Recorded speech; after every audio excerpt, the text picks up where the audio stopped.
दाएं से बाएं स्टार्ट हुई, दाएं से जाएगी यहाँ बाएं तक, फिर वहां से दूसरी पंक्ति स्टार्ट हो जाएगी बाएं से दाएं, जहां खत्म हुई वहीं से नई पंक्ति स्टार्ट हो जाती है। जबकि हम लोग क्या करते हैं, यहाँ पे बाएं से लेके यहाँ तक चलते हैं, दाहिने तक, यहाँ खत्म हो गया तो फिर बाएं पे आ जाते हैं, फिर यहाँ तक चलते हैं, फिर बाएं पे आ जाते हैं। तो पहली पंक्ति ये हो गई, पहली पंक्ति भी बाएं से दाएं, दूसरी पंक्ति भी बाएं से दाएं, तीसरी पंक्ति भी बाएं से दाएं।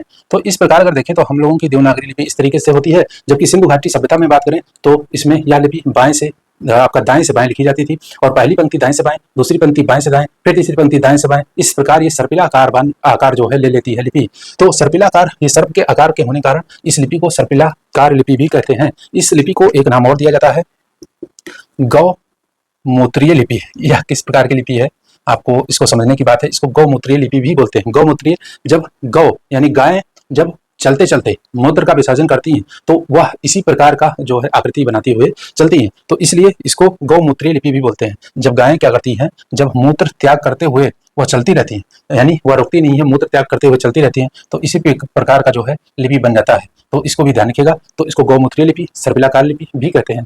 और ये भाव चित्रात्मक है, यानी भाव प्रकट करने वाले चित्रों के माध्यम से, ये चित्रों के अक्षर के रूप में ये प्रयोग किए जाते हैं। तो इस बात को ध्यान रखिएगा।